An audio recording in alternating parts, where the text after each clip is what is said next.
it's nice to be able to come in and not have to break down the unhealthy things of church culture. That's the best part, I think, about church planning. Welcome to the City Square podcast, where we talk with everyday people about faith and work. My name is John, and my guest this episode is Ross. He's a bivocational rural pastor from Texas. How you doing today, man? Man, I'm pretty good. What about you? Doing well, man. This week is coming to an end pretty smoothly, and weather's starting to cool down here in Texas, and I'm enjoying it. Yeah, me too. It's been lovely weather lately, in the mornings especially. You and I have known each other quite a bit from going. I think our friendship kind of started from a church planting conference we went to probably like 7 years or so ago. But sounds about right. For everybody who's watching and listening, go ahead and, if you don't mind, share with them your story. Okay. Yeah.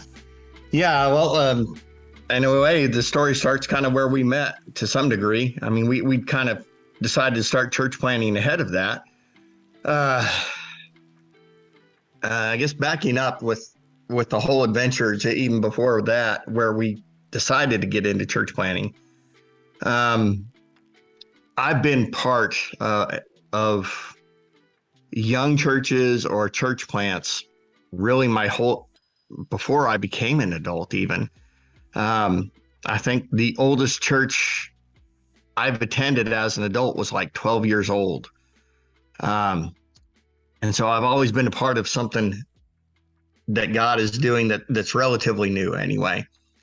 And so anyway, fast forward to like 8 years ago or something, and God starts putting that on our heart. Me and my wife, Tanya, we were going to, we'd helped out to plant a church called Stone Lake Church in Cleburne, Texas. And that was a great experience. And then the lead pastor there, after a couple of years, contacted the sending church that sent him out and basically said, "Hey, what do you think about us becoming a campus of Stonewater Church," which was the sending church? And so they went ahead and talked that out, and we became Stonewater, the Cleburne campus. And that was great. It was interesting seeing how things started at Stone Lake, from the very get-go to seeing how things changed. And it wasn't a huge change, but still there were changes that happened when you switch from one person's vision to another person's vision. And so there's different values and things like that come out. But we were at Stonewater for a few years. My wife was, she was in charge of the pre-K age class, and I was heavily involved in various things, but mostly worship. And so doing that, and we were content. We were having fun sitting on our spiritual hands, so to speak. I mean, heavily involved in church, but we were so heavily involved in church that there really wasn't a whole lot of contact except at our jobs with people outside of the church world. And just God's been slowly building up this thing that, hey, we were living in this insulated bubble, and God was getting ready to pop that bubble. And so he kept putting it on our hearts and putting different things out there to show. And I think the final straw is that the pastor at Stonewater Church started a new message series, and it was one of the few Sundays that Tanya and I actually got to sit together in church. It almost never happened, because she's always off in the kids area, and I was always off with worship and sometimes getting called out to go do other things during the message. But we actually got to sit together in worship, and it's this message series called "You Can't Stay Here." And so the way God was speaking to us was basically telling us, "Hey, you've enjoyed your time here, and that's great. I've grown you through this experience, but I've been building up to something," and it was to church plant. So we contacted. Stonewater has a pastor who does various things, but his as I understand it anyway, his official title is church planting pastor. We went ahead and talked with him, and we just went ahead and laid out what was on our hearts. And he's like, man, that sounds great. And, I want to pray for you through this. And he did. And a few weeks later, he came into our campus and talked to me and Tanya. He said, hey, what do you think about a town called Comanche? And we're like, well, I've driven through it, but that's about the limit of my experience with it. And so we went ahead and kept praying. And I'm originally from Idaho. And so I went ahead and explored possibilities of planting up there as well. And we just, in the end, we felt like God was calling us to Comanche. And about the time that we figured out where we wanted to go, I think it's about time we met you. And we went to that church planting conference, mini conference, there at Timber Ridge Church in Stephenville with Nick Burleson. And that was good stuff. Anyone who's interested in church planting, I suggest you track down Nick Burleson because he's a good coach on that sort of thing. But at any rate, so long story short, we basically just settled on Comanche, and we moved here in 2017. And we spent a year Sundays were really weird for my family because we've always been a church-going family. We were the family that was always there. When we went on vacation, we went to church. And a lot of Sundays, once we moved to Comanche, we didn't go to church. I would go out and I would do door-to-door surveys, trying to find out what the problems that Comanche had that need to be dealt with that the church could address. And then occasionally we'd go visit other churches. If we went to church, most often it was going to be Timber Ridge because that's about a 30-minute drive away. And like I said, we'd already established a relationship with Nick. And so we'd drop in on a semi-regular basis. But it was still like, I don't know, probably an average of once a month that we went to Timber Ridge. And then we were also going and visiting various church plants. That's when I came to Alpine and visited with you and got to see how you did church at Collision in Alpine. And so I did that. I visited a multitude of other churches as well. Pretty much every church that was represented at that church planting conference we ended up going to. That was great. Do you have a question? I know she kind of. Oh, no, you're good, man. Keep going. No, okay. So you start to say something. So thought you had a question. Anyway, and it was great getting to go see how different churches did things. How you did things differently from Nick, how Nick did things differently from Dante, and et cetera, et cetera. And we just kept going around and seeing. And for me, the most fun in the process of starting up a church was having asked the question, what is church? Biblically speaking, what is church? What's it supposed to be? What are the things that we're biblically supposed to be doing? What are the things that we do to meet our culture where it's at? What are the things that are good about how we do church? What are the things that are, unnecessary? There's not many churches that do things that are genuinely bad, so I wouldn't go that far. But there's just a lot of things that are just, tradition is fine so long as it serves a purpose. Tradition for tradition's sake is pointless, in my opinion, anyway. So, just I got to dissect church and went through the book of Acts and looked at what I saw there. Went through the pastoral epistles, 1st and 2nd Timothy and Titus. And I went through those. I was listening to those on the way to work every day. It was pretty much perfect. If I started it when I pulled out of my driveway, I'd be pulling into work and I'd be just getting done with Titus. So it was perfect. And so doing that was great, and just getting to see all that and figure out that there's a lot that we do here in America that is scriptural, but adapted to our American context. Um, it and it was just it was good trying to figure out what was important about church that we needed to work into our DNA as a new church. What needed to be our vision? What needed to be our mission? And man, it's been a fun road, but almost always challenging. And about time it's kind of like parenthood. You start to get accustomed to one set of challenges, and things change. And it's like, now I'm exhausted again. But it's the same sort of thing. Like the first year was spent just trying to get out there, meet people, and get to know some people, get enough of a group together to where you could do something that could actually be called something that resembles a church, or maybe even just a home Bible study, because, if it's just my family, there's no point to that really. We could have stayed where we were at for that and been in better shape. But we kept meeting people. There was a couple in a restaurant who didn't go to church, and about first thing that they said to us was, Comanche doesn't need another church.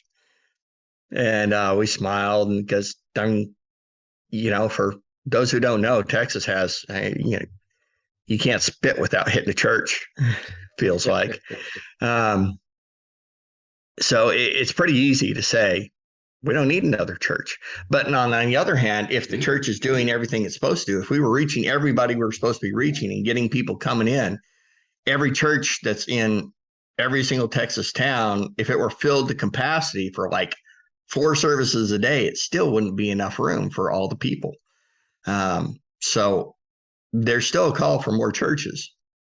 And so that's kind of what we did. We came in, we started meet this couple kept introducing us both, their family, their friends, everything else. We started making connections, and Comanche's a really friendly town, but it's kind of got 2 levels that you've got to work at. There's everyone's friendly on the surface level. They're glad to see you. They'll talk with you and enjoy your company. You can sit down to a meal with them, and it's a good time.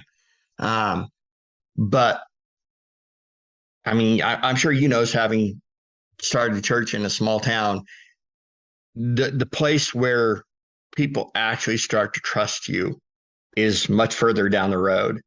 Yeah. They may say they trust you, and they may even think that they trust you on some levels, but there's just some level of trust that they're not going to give you just yet. That comes years later. It does. It does. And we're 4 years into meetings. It's 2022 now. So we've been meeting for what, 5.5 years. No, we've been in Comanche for 5.5 years, meeting for about 4.5 in some capacity. And like I said, we're just now starting to get to where people are starting to know who we are, because when you just move there, they're like, yeah, well, 2 years and they'll be gone. They just kind of dismiss you out of mind. They don't seem to feel the need to remember you or invest in you in any sense. So, I mean, go ahead. So why did I feel like this kind of ties into what you're saying. So God calls you all to a church plant. Why the rural context? And I know almost everybody probably subconsciously knows that people don't flock to plant churches in places like Comanche or Alpine or any place like that. I mean, like everybody else talks about how evil and wicked, and not everybody, a lot of people talk about how evil and wicked places like Austin or New York or LA, but like people are running and flocking, planting churches there all the time. But like someplace like Comanche or Alpine, people don't run there. So like, why did y'all go into the rural context?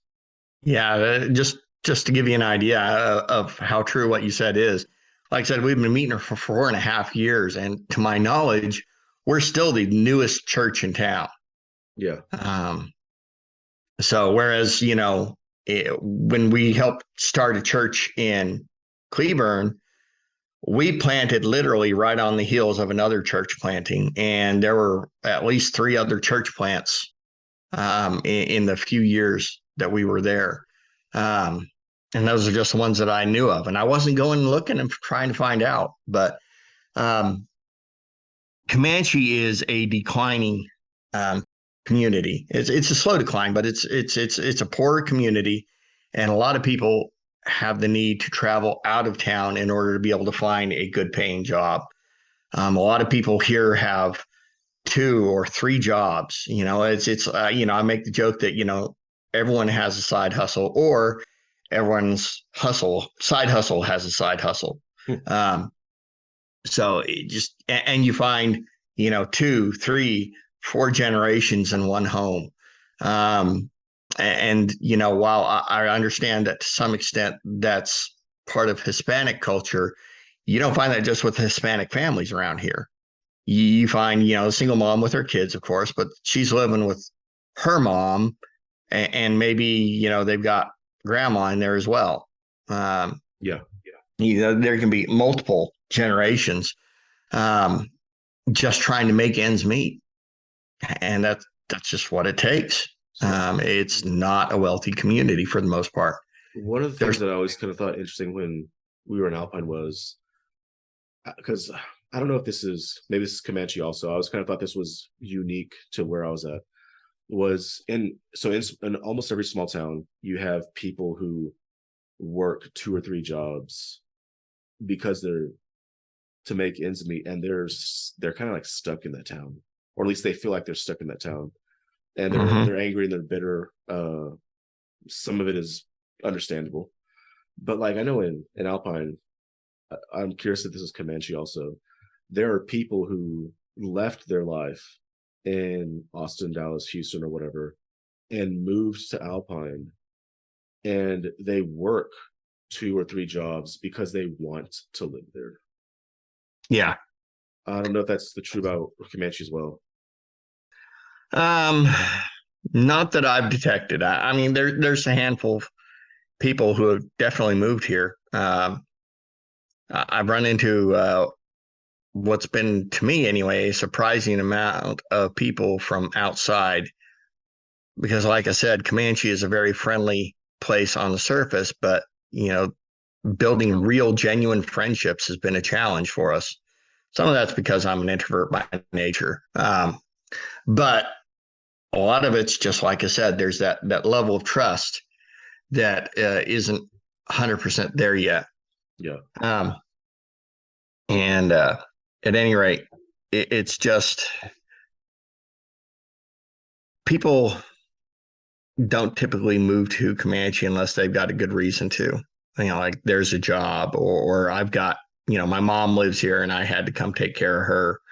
And she's getting, older and she needed something like that.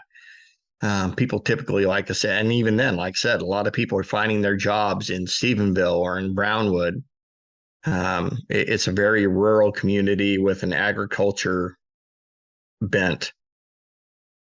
And that's just where the biggest amount of money comes in from, is from agriculture. The biggest company in town is a place that processes pecans. Well, that's agriculture for you. That's fascinating. So at any rate, people do move here, but usually they've got a reason. It's not like they're trying to get away from where they're going. It's just they've got a reason to come to Comanche. Typically, it's not to say that doesn't happen. Yeah.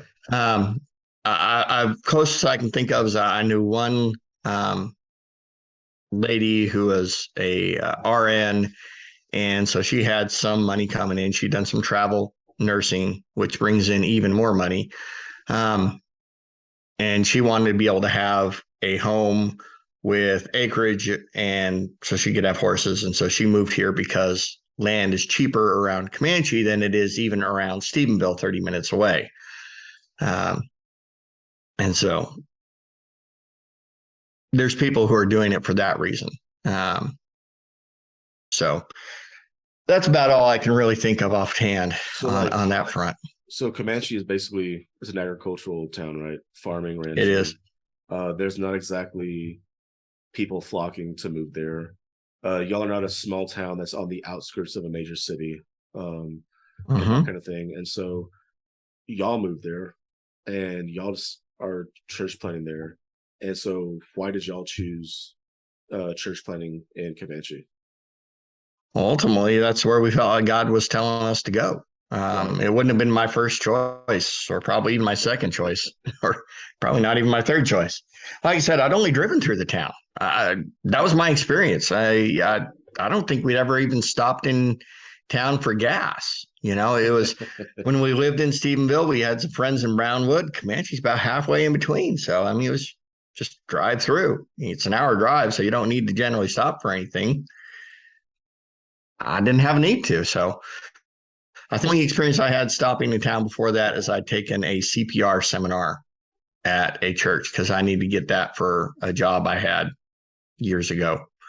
And that was the soonest I could find that CPR being offered anywhere in reach. Oh wow. So that was it. But at any rate, it's just been challenge after challenge trying to get people to, getting out there and meeting people, getting people to decide to invest their lives enough into you, in a sense, if you get what I'm trying to say there. Uh, but most of the people we run into, the kind of people that you really want at church, are already going to church. Hmm. They're leaders at First Baptist Church or some other place. And so we've had people say, "Hey, oh, you're starting up a new church." Oh, well, and they're already going to a church. And so we just try to encourage them to keep going to their church. And if anything, dig even deeper into it, because we didn't want to grow a church out of other church members. We weren't looking to shuffle people around. We wanted to reach people who were far from Jesus, people who had left church, and people who had never really been to church except for maybe for weddings and funerals. Um, and sure enough, those are the people we typically reach the most. We've got a strong ministry to single mothers, which means that despite trying to make the church as friendly for guys as we can, it means we're super heavy on the ladies end of thing. So we're a very feminine populated church. Because that's probably our strongest area of ministry, and that's something my wife's built up, and piggybacked off of another ministry, another nonprofit organization that started up here in Comanche. There's a maternity home. So if you're a single mother who's been kicked out, or just struggling financially, or whatever it is, there's a place in Comanche for ladies who are struggling with that, and we've come alongside them. And my wife has a couple classes that she offers them to reach into their lives and speak eternal truths into their life. Things that, hey, your baby's not a mistake. It may have been an accident, but your baby was not a mistake on God's end of things. He knew exactly what was going to happen, and that baby has a lot of value. And you, as a mother, you have a lot of value, even though you've made mistakes in the past. Um, it doesn't matter. God loves you and values you as you are, even though you've made those mistakes. Uh, his grace covers it, and so trying to reach into those ladies, and so we do a lot of that. We have a couple drug and alcohol, and for that matter, any other kind of addiction groups going. We got one for men, we got one for women, and that's been a little bit of a pipeline into our church as well. And so we have, honestly, probably at least half of the people coming to our church are recovering addicts in some sense. Certainly not everybody, but man, it's in some ways it's so awesome getting people like that in there, and they just either they've got a very limited church history, or if they have a church history, it's created wounds, which is a sad reality. Unfortunately, not every church is healthy, and even at healthy churches, there are unhealthy experiences. So there's lots of people who are dealing with that we've been able to come alongside and help through in the healing process. And then being able to help addicts who are, maybe we got one lady who's a couple years into her recovery and she's doing great. And then we've got a guy who just started coming, and man, he's just a few weeks dry. He just gave up drinking. And so it's exciting to get to see that whole process and how that works in their lives. It's nice to be able to come in and not have to break down the unhealthy things of church culture. That's the best part, I think, about church planning, is that you're getting people, at least if you're doing it like we are, where you're not trying to get people from other churches. If you're reaching out in the community and trying to get the unchurched people, they're coming in and they don't have a whole lot of expectations on what. Well, no, that's not true. Everyone in Texas has church expectations, whether they've attended or not. But it's been good getting to have people who don't have that huge amount of experience thinking, well, this is the way it was. We don't have people coming in saying, well, this is the way we've always done it. And trying to make sure that we do things the way that their last church did it, which has been a big relief. It gives us freedom to reach out. I mean, we're one of the smallest churches in town. Even after 4.5 years of meeting, we're still one of the smallest churches in town, and we're still, despite that, we're one of the most heavily involved in the community. There's no church that I know of that has as deep a reach into the single mom sector or reaching out to addicts even. And admittedly, those are our strong suits, but still, I don't know any other church that's trying as hard as we are, despite having hundreds, some of them having hundreds of people. And I even know one guy who used to be an alcoholic and an addict, and he goes to another church, and but that church doesn't have a ministry that reaches out to that part of his life. For sure. And this is the benefit to having multiple churches that in Texas, is that in a way we can kind of almost specialize. We can reach the addicts and the single moms, and other churches can reach people who have other issues, and we can all hit different targets, so to speak, and we can cover a large amount of the community if we're doing our job right. Okay, you had a question. So you kind of touched on this a little bit on the surface, but what is it that for the people who aren't familiar with like the small town, right? What is it that you want people to know about being a pastor in the rural context? First thing is that everything takes time. Yeah. At least in Comanche, it does. Everything we've done has been a slow burn.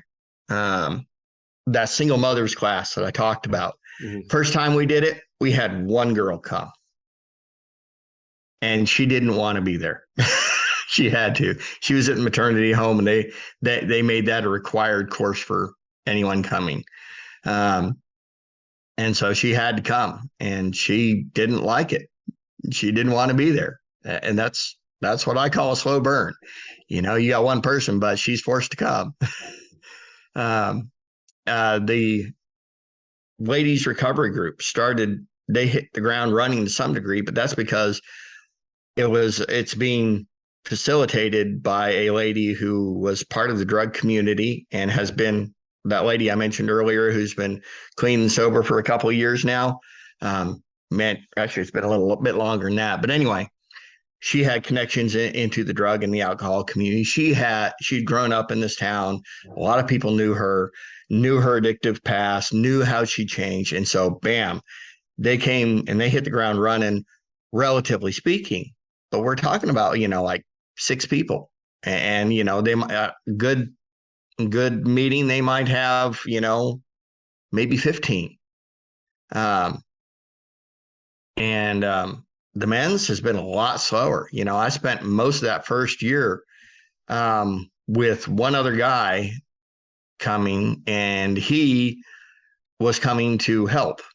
He wasn't part of the addict community. He was wanting to pour into people and disciple people and make sure that, that people were hearing about Jesus.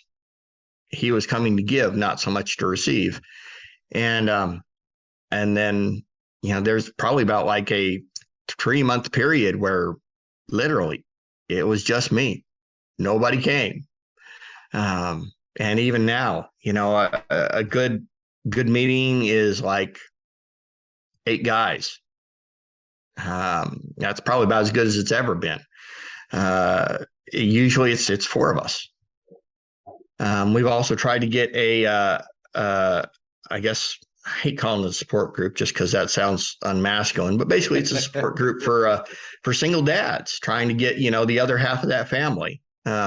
There's single dads out there. And we've tried to get that class going 3 times. First time I tried to get it going, nobody was interested. Second time I tried to get it going, I had a couple guys express interest in coming, but in the end, when things started up, they didn't come, and they started ghosting me. This time when we started it up, same story. I had a couple guys interested, couple different guys, and nothing again. But I'm going to try again. I'm going to keep trying until we can get this thing going, because everything around Comanche is a slow burn. Yeah. It takes time to build that credibility.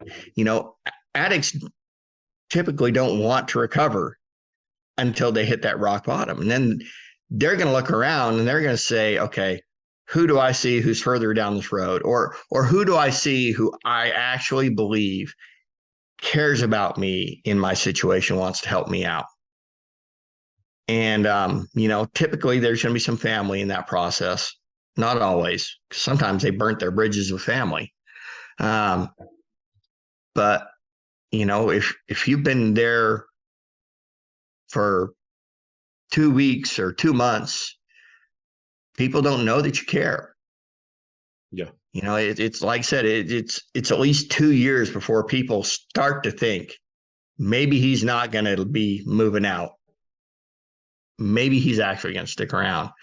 Matter of fact, I can remember at that church planting conference that we went to, Nick Burleson, who church planted in Stephenville, he started up Timber Ridge Church. And I remember him talking about a shirt that he had custom made. And let's see if I can remember exactly what it was. It's like Stephenville born, Stephenville bred, and when I die, I'm Stephenville dead.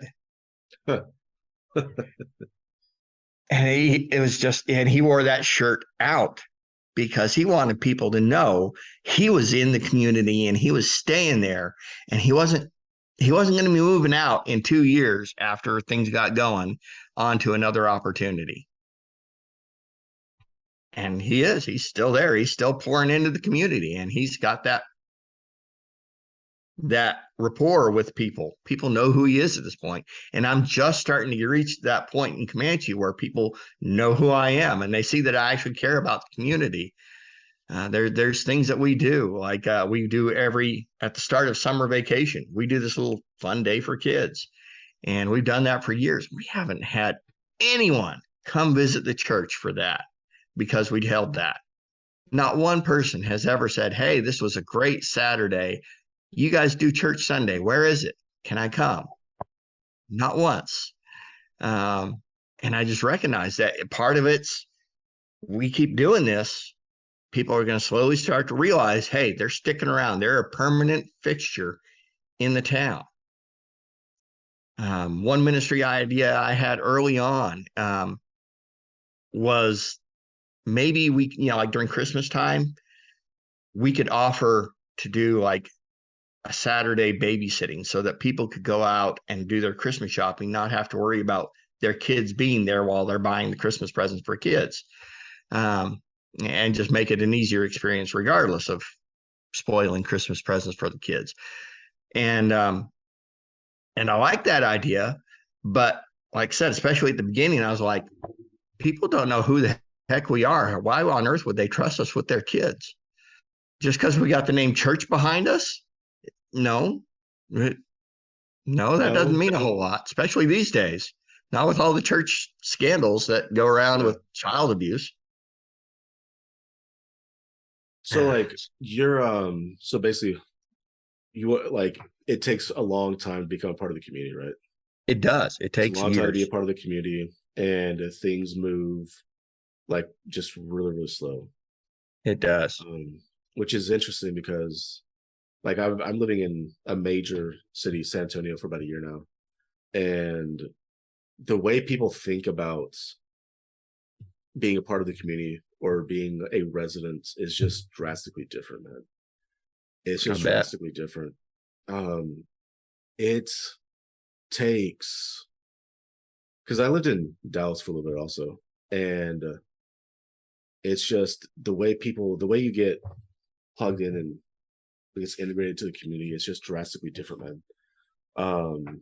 Because like they say it generally takes, kind of like what you're saying, 6 to 7 years in a small town for people to start to basically trust you.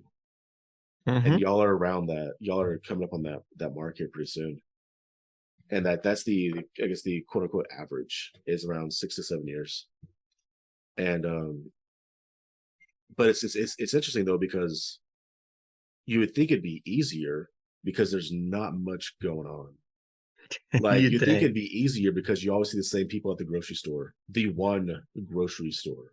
Right. Everybody goes to the same banks, the same gas stations, the same one or two coffee shops. But I think y'all are just now getting a coffee shop, right? Yep. Our very first coffee shop is being built. Yeah, that's amazing. And like here I am in San Antonio, and it's like I've got 57 coffee shops within a 5-mile radius to me. Wow. And so like it's just bizarre. It's just different. So in addition to that, man, what is it a lot for me personally, and I know quite a few others, like when I was church planning in Alpine, it literally feels like you're on an island by yourself. Like, I mean, granted, it's not because I was the only church in Alpine. I wasn't the only pastor in Alpine. I went and had breakfast with a pastor once, and he trying to, like, when I first moved here, wanting to build and establish healthy relationships with everybody. And I was told, I don't know why you came here. I don't like what you're doing, and I wish you were in this town. It was a great conversation. It couldn't have gone any better. Right. People didn't like return my phone calls, emails, and so like I kind of follow the 3-strike rule. I've done my part. I've made my effort. And so there's this like loneliness being on a desert island kind of feel.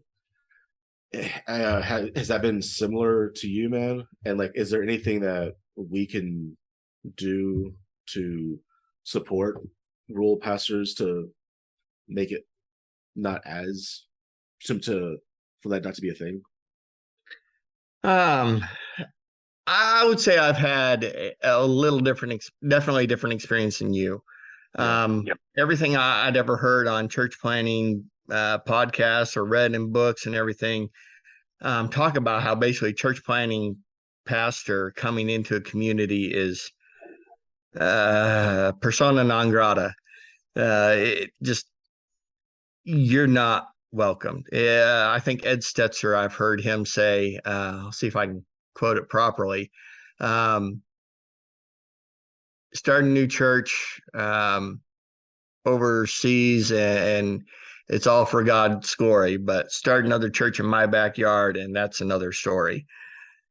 And so I was told coming out the gates, don't expect pastors to be friendly to you. Don't expect them to like you. Don't expect them to cooperate with you. You might run into one or two, but those are going to be the exceptions to the rule. Mostly it's going to be a negative experience, like what you experienced. People not returning your phone calls, or people out and out telling you, I wish you weren't here. On the other hand, I've not had that experience. The pastors in Comanche, I without knowing it, I stepped into something that God had been doing long before I ever arrived or even dreamt about church planning. There's a project that goes on every summer called Community Rehab. And it started out with First Baptist Church, but they quickly saw that the need was way bigger than what their church could do. So they started getting in other churches and getting them involved. And what it is that they come in, they evaluate different people's homes who are interested. You have to apply for it, but they evaluate your home and say, okay, you're asking for a new roof on your house, and your house needs a new roof. So we'll do that. Or, the siding on your house is trash, and so we need to come in and do that. And so they put together this list of homes that need to have some major things done with them. And all these churches come together and work together. And there's even churches from other communities. It's a mission project that they've had people from out of state coming to, even to come help with. And the high school opens up the gym, and all these youth groups and other mission groups will come and stay at the high school gymnasium and stay there overnight for this week-long project where they come in and they just work on homes. Well, I didn't know that existed. The churches here were used to working together. And so the first pastor I met was a pastor of First Baptist Church. And I met him on Sunday morning, which blew my mind, because that's why I was doing those surveys Sunday morning, is going door to door, knocking on doors, saying, hey, what is it? We're starting a new church. What kind of music do you like to listen to? What are the problems with the community? What do you think a church can do to help? All that stuff. I was doing that Sunday mornings to avoid church people. The assumption being that church people would be at church. I know nobody's perfect attendance or anything, but for the most part, they're going to be gone. Well, I was going door to door, and literally as I'm finishing up at one house, this pickup pulls in, and a man and his teenage son step out of the truck. And I was just going to their driveway. They were the next house, and I walk in and introduce myself and say, hey, I'm Ross. We're going to be starting up a new church here in town. And he's like, oh, really? Well, that's great. My name is, and he told me his name, and he's pastor of First Baptist Church. And that blew my mind, because I didn't expect to meet the pastor of the church Sunday morning. Well, he needed to run home between Sunday school and church to grab something real quick. And God just arranged that. And so we set up a meeting, and I sat down and ate lunch with him and had a good time. And that man is pure gold. He's been nothing but helpful, supportive. Anytime I've asked for his time, he's given it to me, and sometimes with like zero notice. And so that's, I haven't had a negative experience yet. I've had some pastors who you can tell they're just not really interested in building a relationship as an individual, much less between churches. But still, there's this community of churches that are used to working with each other. And it's just been, I got to step into that. It's nothing I did. I'm trying to help promote it now that I'm here, but I'm still the new guy on the block. And so, I step in and just try to help out where I can. And, if somebody asks me to do something, I step in and I do it. And, like I said, I'm standing on the shoulders of what God's been doing through other men and women. And so that's been an awesome experience for me.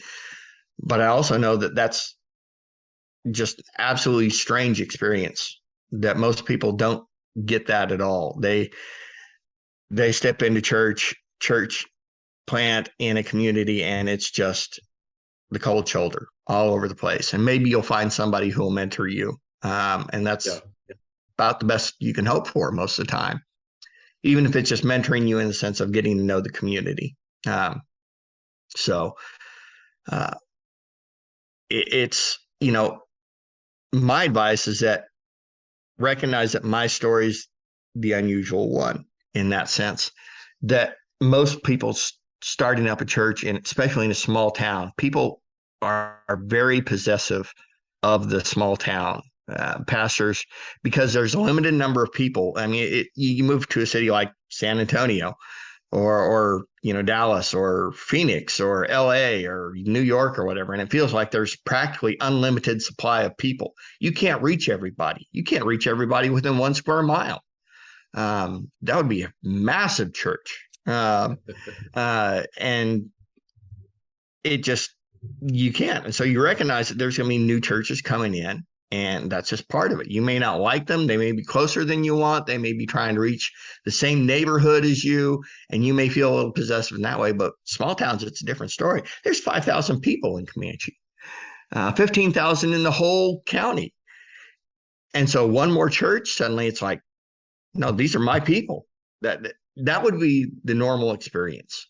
And I've seen that, and I've heard that numerous sources. That's going to be a pretty normal experience. But man, I just want to encourage people to try and reach out and recognize that, again, it's a slow burn. This is going to be a slow building of trust and relationships. And it's probably going to take even longer than it will with the community. Because those pastors have probably been there for 10, 20, 40 years. And there is a possessiveness about that. You're going to have to come in and you're going to have to show that you love the community, and that you love not just your church, but you love God's church in the community, no matter where they're meeting at. And then as that trust is built up, that's when you're going to be able to start to form relationships. And there's no guarantees. I've heard way too many stories about, it just doesn't happen. But, our sending church, Stonewater Church, started out in Granbury, and they're mega church now. But I remember at pretty much about the 10-year mark for Stonewater, after they started up, the senior pastor, Jeremy White, had said, when he moved to Granbury, he was a new kid on the block. Nobody wanted anything to do with him. Now they're the biggest church in town. And not only that, but he's like one of the most, if not the most, senior pastor, the person who's been at the church the longest. Because, well, most pastors just, what's the average tenure for a pastor? Is like 7 years, something like that. That's on the generous side also. Yeah. Yeah, and it does depend on your denomination as well. Some denominations like to move pastors around, but it just, most people have cycled through by that point. Yeah. So here in Comanche, I don't. There's probably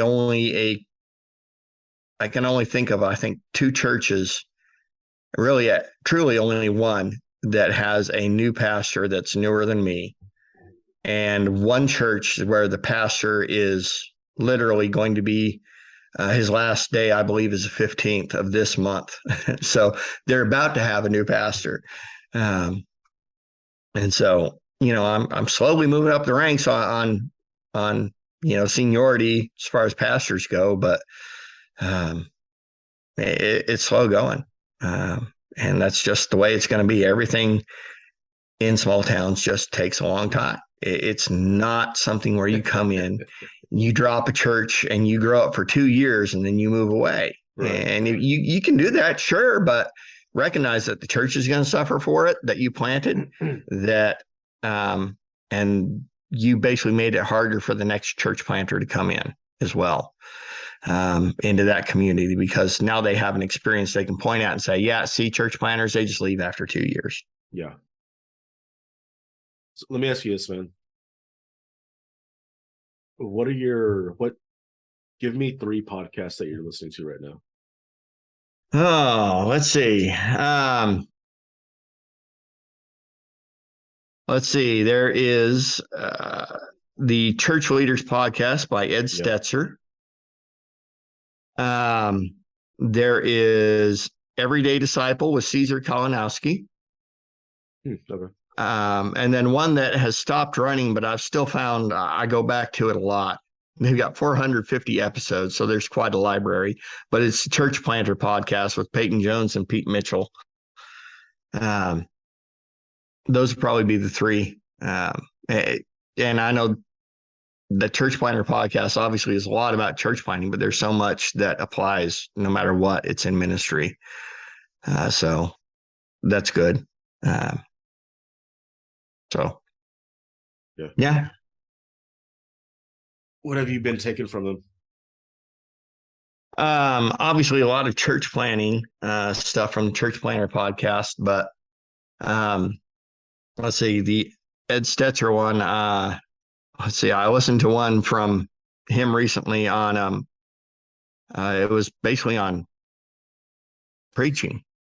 It was his guest was Rick Warren from Saddleback, who has just retired, and is basically just on how to make your messages about life transformation, because ultimately that's what it needs to be. If all you do is teach theology and you don't teach people how that reaches the real world, nothing's changing. You're actually probably doing them a disservice, because knowledge, as I recall, at least in the old King James where I memorized it, knowledge puffs up.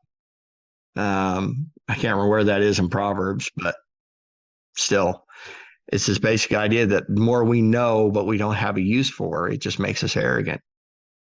Helps us win on Bible trivia, but doesn't help us out on Monday morning. So we need to be practical in how we teach and make sure that people understand how to take those scriptures into life. And that was a big thing. And he just Ed Stetzer's podcast hits various subjects, and I kind of hit and miss with that one. But it's been some good stuff.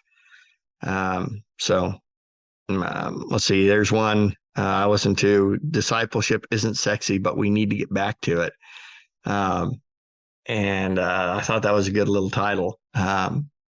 But I mean, I can't speak for anyone else's experience, but I feel like that's one of the areas that my church history, having grown up and spent my whole life in church, I never had anyone tap me on the shoulder and say, "Hey, look, let's sit you down. Let's teach you constructively doctrine. Let's teach you about church history. Let's teach you about all these things and help you learn and grow in your walk. And when you have questions, I want you to come to me with them. When you hit a hard time, let's talk about it. Let's see what God's doing through this hard situation." And I've never been a part of anything constructive like that. I know there are churches out there that do a good job with that, but none of the churches I went to did. There's few, man. That's kind of why culture's in the place that it is right now. Yeah, there's a lot of problems in church. There's not too many. Where is the best place to go camping in Texas? I've actually very limited experience with many places in Texas, because where I used to live before we moved to Comanche, I had access to 300, 400 acres. I forget, somewhere in that ballpark. And literally there was this nice spot and we went there every year. Had a little waterfall and a pool. It was great.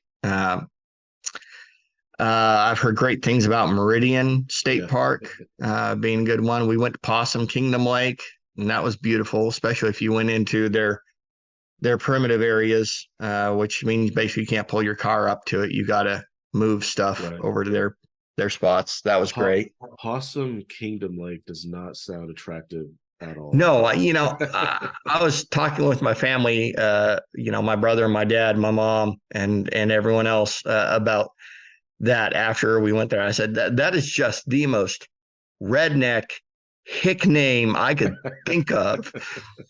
But man, it's a beautiful spot. It really is. Maybe they just threw that kind of name on it, tried to drive people away. So it's like, no, if I have to go there, I'm gonna have to be drinking homemade whiskey. So you say that like it's a bad thing. So sorry. All right, man. If people want to follow and keep up with what's going on with Live Oak Church, man, how can they do that? Probably the most effective way is to find us on Facebook. That's the most common place. Of course, we do have a website, liveoakcomanche.com. And that gets updated periodically as my tech guy, as I lay things on his table, take care of. He does what he can. He does what he can. And I appreciate his efforts, especially since, he maintains it and updates it for free. Right. So, yeah, that's probably the best thing is Facebook. We also put our services on YouTube, but we don't have a dedicated link there. Not yet, anyway. We don't have 100 followers, so we're not there yet. We'll be sure to link the Facebook website and YouTube below. And for everybody who's listening, if they can go like y'all on Facebook, help y'all get those 100 followers so you can get that unique name. That'd be awesome. It wouldn't hurt anything. All right, man. Appreciate your time today, man. We'll have to do this again and have a dedicated subject. Maybe we can talk about the importance of discipleship next time. That's a big one. Yeah, that'd be good. But appreciate it, man. And for everybody else, thanks for joining us. If you enjoyed this conversation, you already know, don't forget to like the video, subscribe, click the bell, and leave a comment below. If you have a question for Ross or me, don't forget to drop that below. And until next time, may the Lord bless you and keep you. May the Lord make his face to shine upon you and be gracious to you. May the Lord lift up his countenance upon you and give you peace. Talk to you later, man. Bye.